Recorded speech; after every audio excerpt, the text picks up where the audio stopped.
Once upon a time, a girl was born with an extraordinary gift. As a tiny infant, the gift was revealed, though it was not until she was 4 or 5 that her parents realized what a treasure it was. She was born with a beautiful voice that always sang on key, no matter what. In a land that valued song, her gift was precious indeed. Sela grew up knowing her gift was sought after and loved by the people around her. You will marry a prince, they would say, and then beg her to sing for them.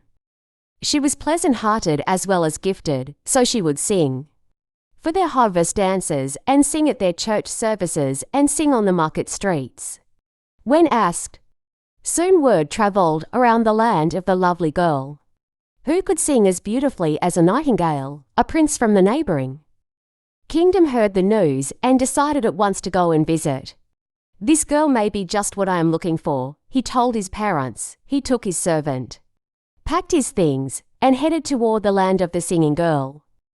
One day, as Sela was wandering the market streets, the baker stuck his head out of his shop. Dearest Sela, he called, sing for us all. As usual, the girl smiled and did what was requested. The busy street slowed and the villagers tilted their heads to enjoy the music. A few women toiled with their grocery baskets, letting their feet patter out a waltz on the cobblestone streets. Sela laughed as she finished, and the baker tossed her a fresh sweet roll from his baking pan. Thank you, he called, and she waved happily as she cupped the warm roll in her hands. When she turned to continue down the street, she nearly ran into someone. Stepping back, she tilted her head to look up at the man before her.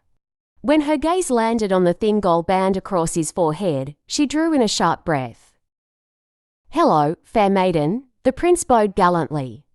Sela could hardly catch her breath. He was more dashing, more handsome than any of the men she knew. Why was he looking at her so intently? I have never heard a voice like yours before, the prince said. Do sing again. Sela glanced around and saw that all the villagers were watching with wide eyes. Her mind scrambled to think of a song. All she could remember was the lullaby her mother sang to her as a child. Her voice stuttered slightly at the beginning, but the gift soon took over, and she sang the sweet words. Across the market street, take me to your father, the prince said when she had finished. His look was so direct, her heart turned over in her chest. This way, she said, motioning for him to follow her. They had only taken a few steps when she felt someone reaching for her basket. She looked over to see the servant lifting the heavy load from her arms. Thank you, she whispered. The man simply nodded, smiling gently. When they arrived at the house, the servant reached to open the door and held it as they entered. For the first time, Sela felt uncomfortable going into her own home. What would the prince think of her family, of their modest house, their chipped dishes, and mismatched chairs? She watched him carefully, searching for any looks of distaste. His face gave away nothing, and she breathed a sigh of relief. Her father greeted the prince without a flicker of surprise. Have a seat, he told the younger man. The prince waited for his servant to pull out the chair, and then sat carefully. Sela reached to pull out her own chair, but her hand landed on the servant's instead of the chair back. He smiled and winked as he pulled it out. Thank you, she whispered. He nodded and then stepped back. Your daughter has a tremendous gift, the prince began. Her father listened intently. Sela felt her face flushing. The prince's words continued. They were bold and strong. He spoke with authority, and his looks in her direction sent shivers up her spine. For so many years, she had dreamed of a prince arriving. And here he was. The gift had served her well. Her cheeks stained pink again with the thought. Her throat was dry. A clinking noise drew her attention up to the table. The servant set a glass of water in front of her. She reached for it and smiled his way. His response was another nod and a full-blown grin. That's strange, she thought. I do believe his eyes dance when he smiles that way. She drank the water hungrily. After a moment, Sela's father turned to her. Take a turn in the garden, daughter, we will talk more. She nodded and rose to leave. Her chair slid out. behind her. Thank you, she whispered again to the servant. She reached for the door and it opened before her. To her surprise, the servant followed her outside. I think they desire to talk alone, the man said in explanation. Do you mind if I walk the garden with you, or would you rather have some privacy? Oh, do come along, Sela responded pleasantly. The two walked through the rows of peonies. Their sweet smell hung heavy in the air. After a moment, the servant spoke. Are you nervous? Sela looked at him. She thought of the handsome prince. Sitting at her kitchen table speaking to her father, a little, she paused her walking. Well, I am and I am not. If it is real, I am. Nervous, but I have not convinced my mind that it is real as of yet. You must have turned down many a man's hand by this time. The servant observed. Sela laughed outright. Oh, my, no, she shook her head. I do not think another man has even talked to my father. The servant looked at her, his eyes puzzled. He said not a word but began walking again. How interesting, she thought, when he is confused. It is as if his eyes change colours, brown, then grey, then green. Right then Sela spotted a patch of begonias that were in desperate need of weeding. She stopped and knelt to pull the stray grass from among the bright pink plants. The servant knelt beside her and worked as well, asking her questions about the garden, the grounds, the village. She answered pleasantly, then sat back on her heels. Marvellous. She moved to push herself to her feet and found the servant's hand on her elbow. He helped her up and then laughed. Whatever is the matter? She asked. I'm afraid we are both rather dirty now, he explained. Do you have a place we can clean up before going back to the house? Her cheeks stained pink again. At the thought of the prince seeing her in such a state, I suppose. A princess does not usually work in the dirt. My, oh, my. There will be many things to learn if the prince is truly asking for my hand in marriage. Her mind scattered many directions as they hurried off to clean up. When they returned to the house, the servant reached to open the door and Sela paused. Thank you, her voice trailed off. You're welcome, he answered. The prince was standing beside her father when they entered. Sela, see the prince to the spare room. He will be our guest tonight, her father instructed. She looked at the prince and her heart started flipping again. This way, she motioned. The two talked quietly on the short walk to the back room. The prince told her about his country. He told her how much her gift would aid the kingdom. When they reached the doorway, Sela paused.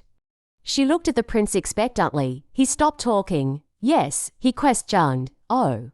Sela shook her head. Forgive me, she stuttered. She reached over and opened the door. He stepped inside and looked around. This will do, he said. I will require a few more blank cuts though. Oh, okay, she went quickly to her room and grabbed the extra blank cuts from the end of her bed. When she returned, he finished their conversation as she placed them on the bed. Before she left, the prince requested a short song. She sang quietly and he nodded, pleased. He bid her farewell. As Sela hurried back down the hallway, she nearly ran into the servant. Forgive me, she said. Of no need, I enjoyed your song. He smiled. It was a full-blown smile again, and his eyes danced in the dim light. Thank you for singing it. I was just coming to tell you that your father wishes to speak with you. The room was warm and glowing.